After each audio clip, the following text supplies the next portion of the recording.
الحمدللہ رب العالمین والصلاة والسلام علی سید الانبیاء والمرسلین۔ ناظرین کرام السلام علیکم ورحمۃ اللہ وبرکاتہ۔ آپ دیکھ رہے ہیں IDS کے پلیٹ فارم سے بہت ہی خوبصورت نشریات رحمت رمضان، اور وقت ہوا ہے ہمارے فیوریٹ سیگمنٹ جس کا نام ہے قرآن کی دنیا۔ آج کا جو ہمارا ٹاپک ہے وہ قیامت کے بارے میں ہے۔ اب اس ٹاپک کو بھی ہم نے سمجھنا ہے قرآن سے کہ قرآن قیامت کے بارے میں کیا کہتا ہے، قرآن میں کہاں کہاں کس انداز سے تذکرے آئے۔ بھئی قرآن پاک میں ایک سورت بھی قیامہ کے نام سے آئی ہے، تو یہ سارے تذکرے آج ہونے ہیں۔ آج ہم نے مفتی صاحب سے جاننا ہے کہ یہ بیسیکلی قیامت ہے کیا۔ تو ناظرین بہت توجہ کے ساتھ آپ نے پروگرام دیکھنا ہے۔ ہمارے ساتھ تشریف فرمائے ہم سب کے پیارے محبوب شخصیت حضرت علامہ مولانا مفتی سلمان احمد اظہری صاحب۔ السلام علیکم ورحمۃ اللہ وبرکاتہ۔ وعلیکم السلام ورحمۃ اللہ تعالی وبرکاتہ۔ جزاک اللہ خیر مفتی صاحب، آپ نے وقت عطا فرمایا، اور ہمارے ناظرین اب جڑ چکے ہیں، ان کو زیادہ لطف اس لیے بھی آ رہا ہے اس علمی نشست میں کہ بات قرآن سے ہو رہی ہے۔ الحمدللہ الحمدللہ۔ اور اہل سنت کا ہمیشہ سے یہ وتیرہ رہا ہے کہ بات قرآن سے کرتے ہیں، احادیث طیبہ سے کرتے ہیں، مستند بات کرتے ہیں۔ بلکہ ہم سے زیادہ کوئی قرآن کی بات نہیں کرتا۔ واہ واہ اہل واہ، سنت و جماعت ہی قرآن پاک کے سب سے بہترین فالوور۔ سبحان اللہ سبحان اللہ۔ ٹاپک تو میں نے اناؤنس کر دیا ہے۔ آغاز میں میں چاہوں گا کہ سادہ سا ایک سوال ہے کہ قیامت ہے کیا؟ قیامت کیا ہے اور قرآن پاک میں کس انداز سے اس کو بیان کیا گیا ہے، اور اس کو ماننا کتنا ضروری ہے قیامت کے قائم ہونے کو، یہ ارشاد فرما دیں۔ الحمدللہ وکفا وسلام علی حبیبہ المصطفیٰ، اما بعد فاعوذ باللہ من الشیطان الرجیم، بسم اللہ الرحمن الرحیم۔ اللہم صل علی سیدنا محمد وآلہ وصحبہ وبارک وسلم صلاۃ دائمۃ سرمدا ابدا۔ آپ نے جس طرح سے گفتگو کا آغاز کیا ہے کہ قیامت، ظاہر سی بات ہے پہلے قیامت ہے کیا چیز یہ بھی معلوم ہونا چاہیے۔ جی، یعنی ایک دن ہے ایسا جو دنیا کے ختم والا ہوگا، یا وہ فیصلے والا دن ہوگا، حساب کا دن ہوگا۔ تو ایک دن ہے جو پوری دنیا کے ختم کے بعد اللہ تبارک و تعالیٰ اس کو قائم کرنے والا ہے، اس لیے اس کو قیامت کا دن کہتے ہیں۔ بالکل ٹھیک۔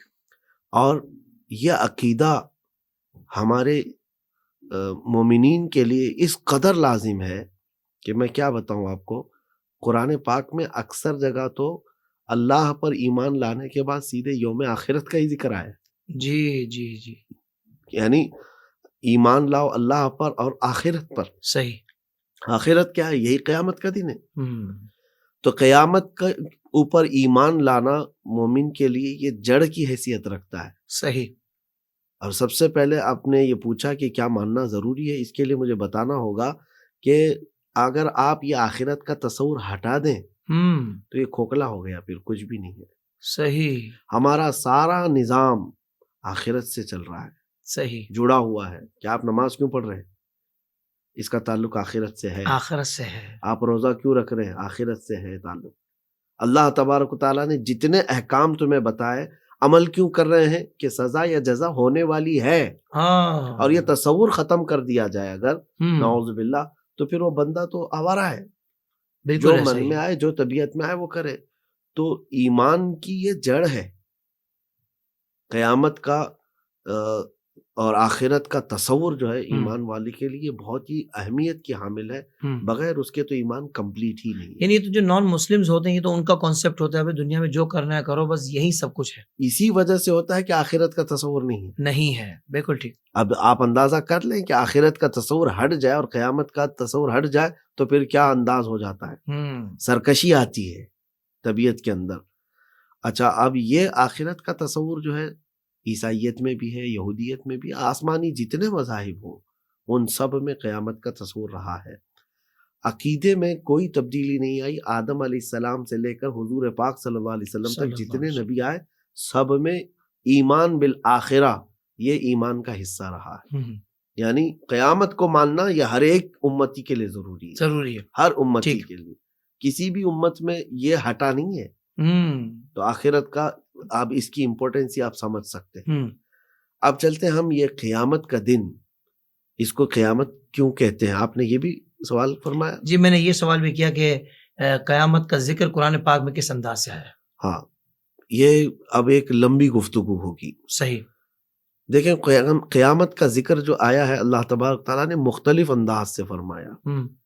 کیسے آئے گی یہ ایک الگ ٹاپک ہے، کب آئے گی یہ ایک الگ ٹاپک ہے، صحیح. اور کیا ہوگا اس کے بعد یہ ایک الگ ٹاپک ہے. تو ایک ہی لفظ ہے لیکن اس کے کئی میدان ہیں. اب ہم چلتے ہیں اللہ تبارک و تعالیٰ نے قرآن پاک میں کس انداز سے ذکر فرمایا. تو اگر خالی صرف میں ایک آیت پڑھوں، القارعۃ ما القارعۃ وما ادراک ما القارعۃ، یہ پوری سورہ اٹھا کر کے آپ پڑھ لیں، قیامت کا ہی اس کی ہولناکیوں کا ذکر ہے. دل دہلا دینے والی، تم کیا جانو کہ دل دہلا دینے والی کیا ہے. وما ادراک ما القارعۃ، تم کیا جانو کہ دل دہلا دینے والی کیا ہے. یوم یکون الناس کالفراش المبثوث، اس دن لوگ جو ہے پتنگوں کی طرح ہوں گے. وتکون الجبال کالعہن المنفوش، اور بڑے بڑے پہاڑوں کو تم دیکھو گے کہ وہ روئی کے پہا جو ہوتا ہے اس کی طرح سے اڑ رہے ہوں گے. تو یہ قیامت کا تذکرہ قرآن پاک میں اس طرح سے آیا. اللہ. اور پھر اگر ہم جاتے ہیں سورۃ الحج کی آیت ہے، اللہ تبارک تعالیٰ شروع میں ہی ارشاد فرماتا ہے، یا ایھا الناس اتقوا ربکم ان زلزلۃ الساعۃ شیء عظیم. الساعہ بھی کہا گیا، قیامت کو الساعہ کہا گیا. اے لوگو ڈرو اپنے رب سے، بے شک یہ قیامت کا جھٹکا بہت قریب ہے، یعنی بہت ہی عظیم ہے، بہت بڑا. یوم ترونہا تذہل کل مرضعۃ عما ارضعت وتضع کل ذات حمل حملہا. اللہ تعالیٰ فرماتا ہے یہ تو اس دن ایسا ہوگا کہ دودھ پلانے والی ماں اپنے بچے کو پھینک دے گی،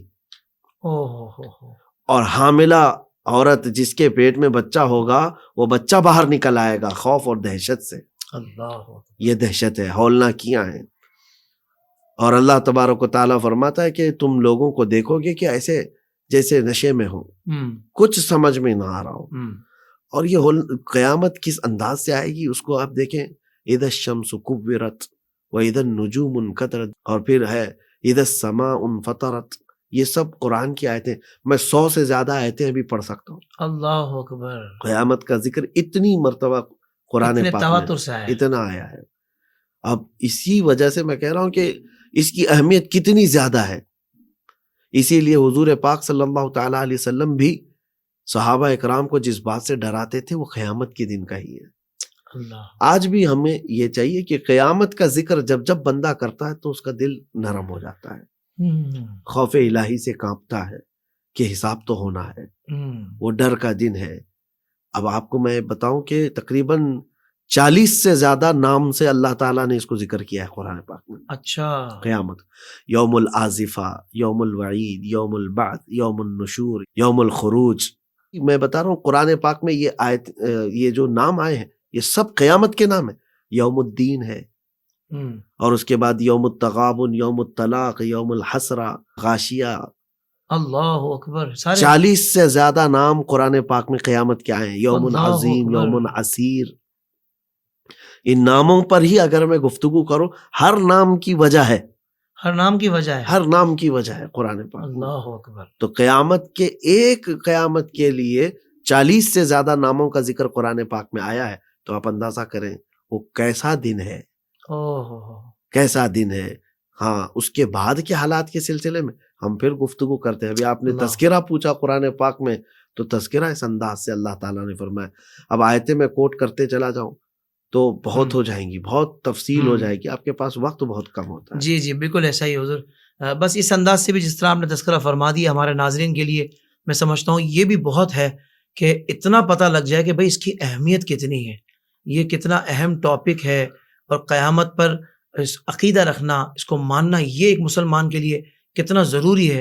اور بھائی جب اس کو ماننا اتنا ضروری ہے تو جب قیامت کو سمجھ لیا تو پھر قیامت کی تیاری کتنی ضروری ہے، یہ بھی تو غور کرنا ہے نا.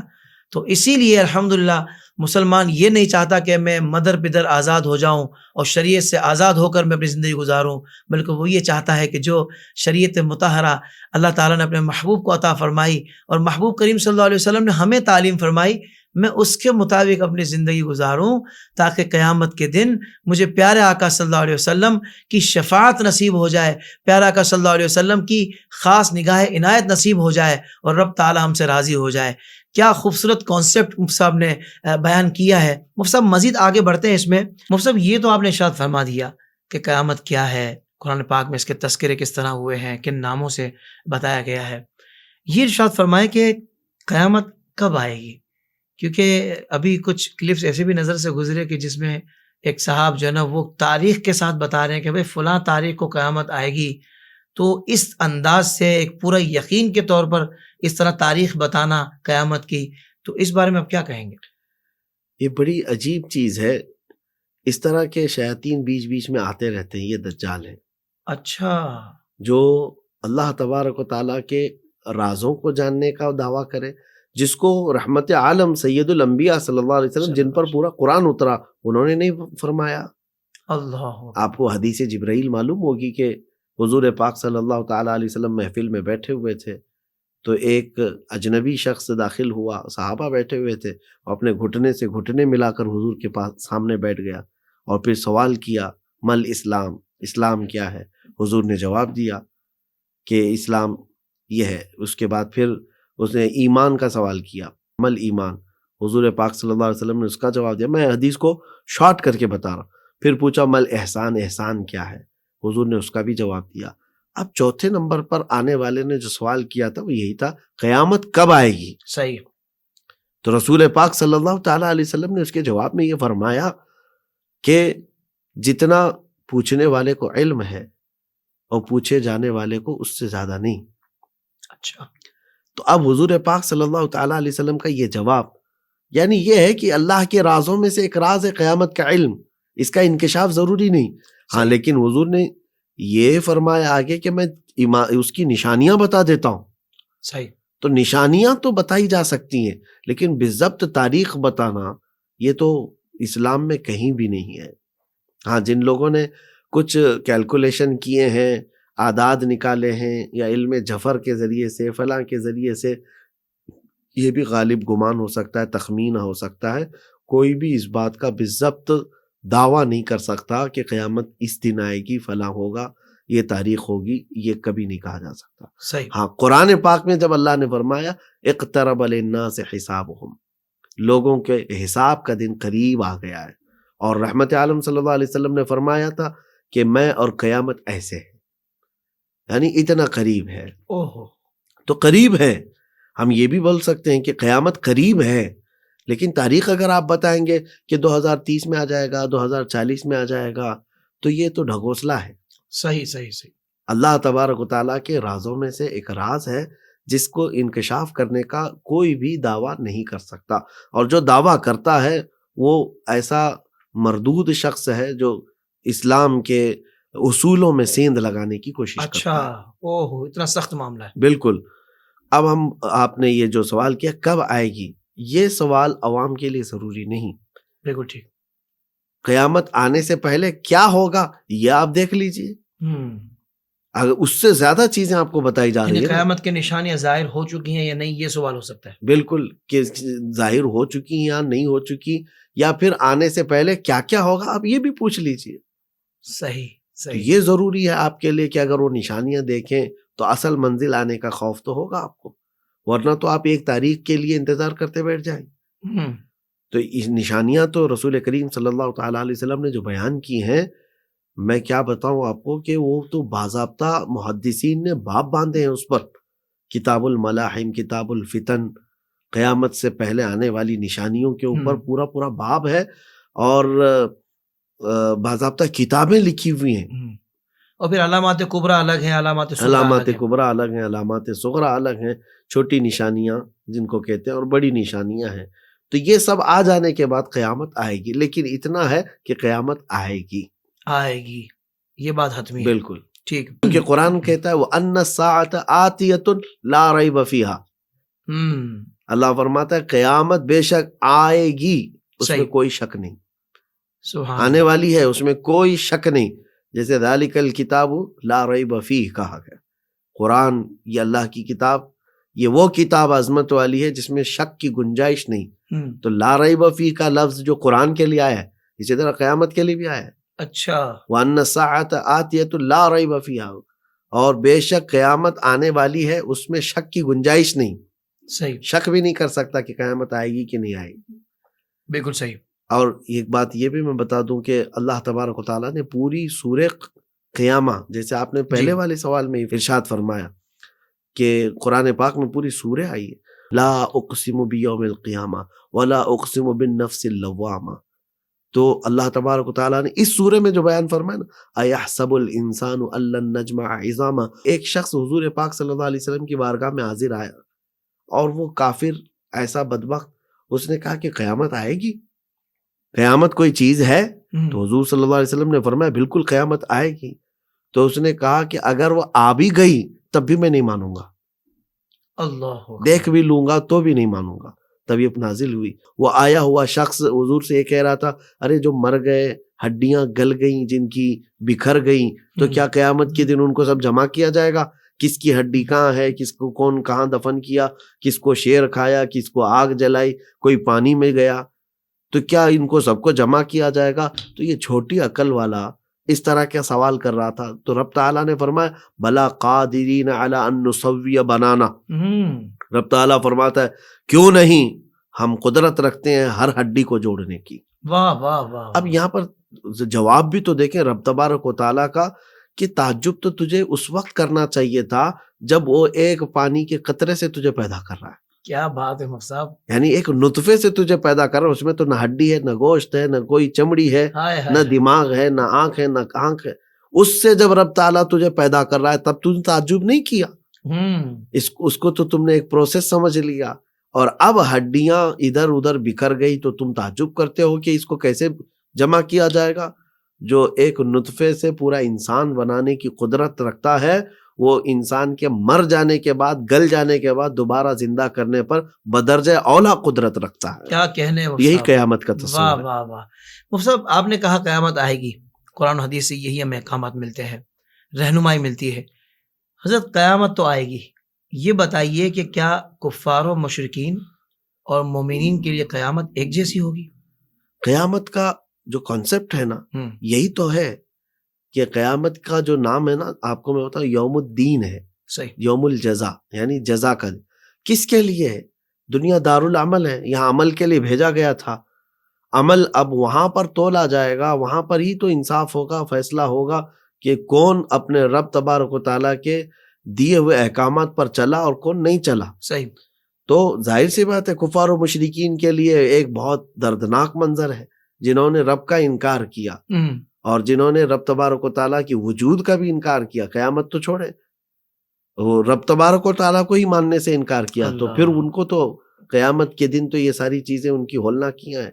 میں آپ کو بتاؤں ان پر جو گزرنے والا ہے مشرکین اور کفار، تو پہلے تو رب تبارک و تعالیٰ یہ فرماتا ہے کہ ان میں سے ہر کوئی یہ تمنا کرے گا کہ کاش میں ایک بار لوٹایا جاؤں، لعلی اعمل صالحا، تاکہ میں ایک اچھا نیک کام کر لوں یا ایمان لے کر کے آؤں. تو رب تبارک تعالیٰ فرماتا ہے کلا، ہرگز نہیں، تم جا نہیں سکتے ابھی. تو یہ تو ان کی تمنا ہے. اب وہاں اس کے بعد مشرکین اور کفار جنہوں نے انکار کیا ہے رب تبارک و تعالیٰ کی وجود کا یا قیامت کا، تو پھر وہ اب جہنم میں جو ڈالے جائیں گے. ایک ہی بات بتا کر کے میں اس کو سمیٹتا ہوں کہ جہنم کی ہولناکیاں ایسی ہیں جو بیان سے باہر ہیں، سخت ترین عذابات ہیں. اللہ تبارک و تعالیٰ کے وہاں کے جو عذابات ہیں وہ انشاءاللہ ہم پھر کسی اور موقع پر عرض کریں گے کہ جہنم کے احوال کیا ہیں، جنت کے احوال کیا ہیں. جی وہ بہت تفصیل سے. لیکن جب وہ ڈالے جائیں گے مشرکین، تو وہ پکارتے رہیں گے کہ ہمارے رب سن لے، ایک بار سن لے. تو پھر 1000 سال گزر جائیں گے. وہ کس کو کہہ رہے ہوں گے؟ داروغ دوزخ حضرت مالک کو کہہ رہیں گے کہ ہماری بات پہنچا دو. تو وہ 1000 سال کے بعد کہیں گے کیا ہے؟ کہا ہماری بات رب سے کرا دو. تو پھر وہ چہرہ پھیر لیں گے، پھر 1000 سال گزر جائیں گے. اللہ. پھر حضرت مالک ان سے پوچھیں گے کیوں چیخ رہے ہو جہنم میں، کیا وجہ ہے؟ تو پھر وہ کہیں گے کہ ہماری رب سے، ہمارے پالنہار حقیقی اللہ سے بات کرا دو. 2000 سال کے بعد وہ کہتے ہیں کہ مجھے رب تبارک و تعالیٰ کے حضور بات کرنے کی وہ جسارت نہیں ہے. لا ينظر الیہم یوم القیامت ولا یزکیہم، نہ ان کی طرف آج دیکھا جائے گا، نہ انہیں ستھرا کیا جائے گا۔ وَلَهُمْ عَذَابٌ علیم، ان کے لیے دردناک عذاب ہے، فی ناری جہنم وفیہا خالدون، ان کے لیے جہنم کی آگ ہے اور اسی میں ہمیشہ رہیں گے۔ وہ اوندھے منہ گر کر کے اور چیخ مارتے ہوئے دوزخ کو ہلا ڈالیں گے۔ تو یہ مشرکین کے احوال ہیں۔ تو صرف میں نے تو ایک تذکرہ کیا ہے، ظاہر سی بات ہے قیامت جو ہے نا مشرکین کے لیے قیامت ہی قیامت ہے، کفار کے لیے قیامت ہی قیامت ہے، لیکن مومنین کے لیے آپ نے پوچھا کہ کیا الگ ہوگی؟ ایمان والے، یہ دو کیٹیگری کرتے ہیں ہم۔ ایمان والے وہ بندے وہ تو امن میں ہیں، ہاں کچھ ایمان والے ہیں لیکن گناہ کیے ہوئے، تب ان کے لیے تو تھوڑے سے سختیاں ہیں۔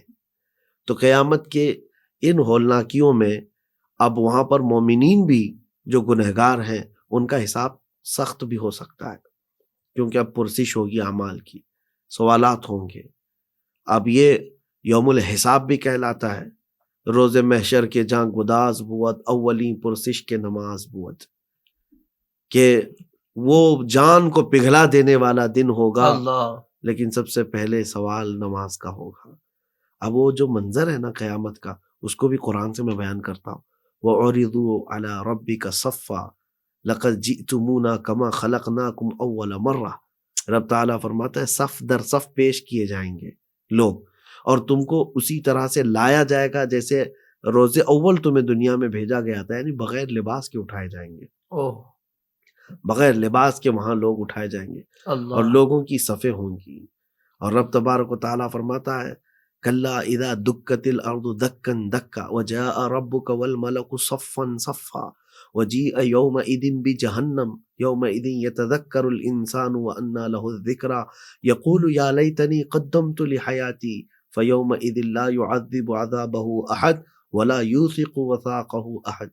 یہ آیتیں جو ہے قیامت کی ہولناکیاں بتا رہی ہیں، جب زمین ہل جائے گی اور تمہارے رب کا حکم آئے گا تو فرشتے صفوں میں کھڑے ہو چکے ہوں گے، فرشتوں کو مجال نہیں ہو کہ رب تعالیٰ کے حضور کلام کرے، بات کرے، کیونکہ سورہ مومن کی آیت ہے، اللہ فرماتا ہے لمن الملک اليوم، ایک آواز آئے گی قیامت کے دن، آج کی بادشاہت کس کی ہے؟ اللہ پھر جواب خود ہی فرما رہا ہے للہ الواحد القہار، ایک پکڑ کرنے والے واحد خدا کی آج حکومت ہے۔ اللہ اکبر۔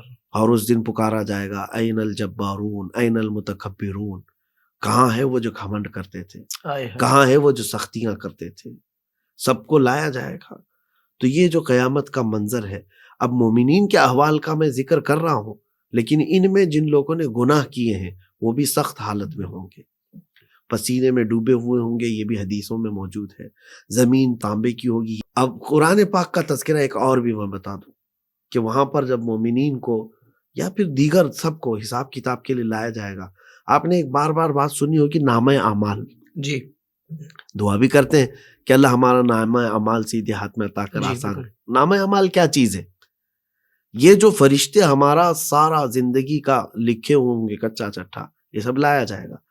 تو ابھی جیسے آپ اوراق لے کر کے بیٹھے ہوئے ہیں، 3 ہیں 4 ہیں، آپ کے پاس کوئی ایک مضمون ہے، تو ہمارے نامہ اعمال 4 ورق 5 ورق کتنے ورق میں آئیں گے؟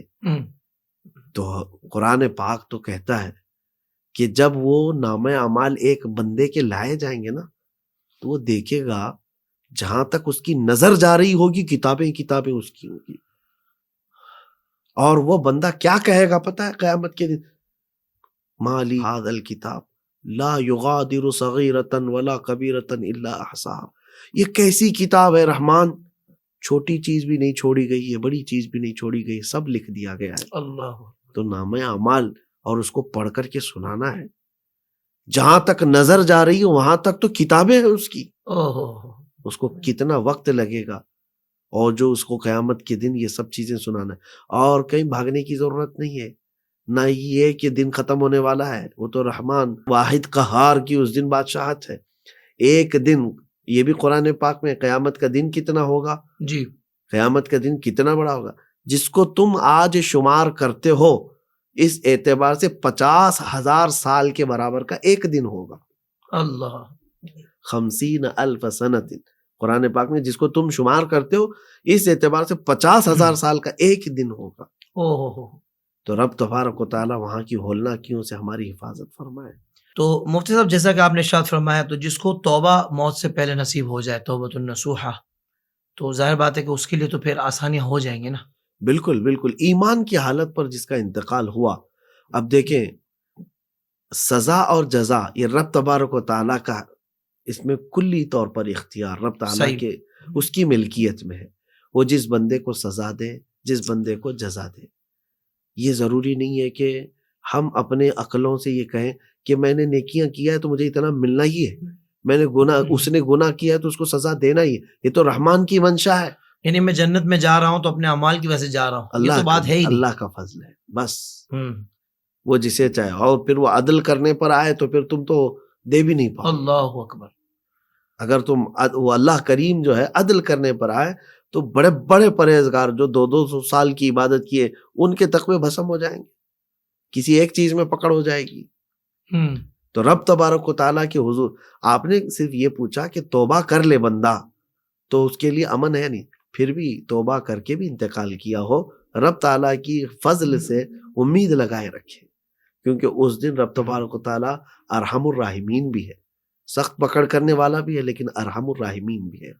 بہت سارے بندوں کو بے حساب معاف بھی کیا جائے گا اور کچھ کو تو پکڑا بھی جائے گا، لیکن جہاں تک مجھے یہ سمجھ میں آیا آیتوں کو پڑھنے کے بعد، جو بندہ اترایا گناہوں پر، گھمنڈ کیا، بے خوف ہو کر کے جینے لگا، کچھ نہیں ہوگا میرا، کون کیا بگاڑے گا، تو اس کی تو پکڑ ہوگی، اس کی پکڑ ہوگی، اس کو سزا چکھائی جائے گی۔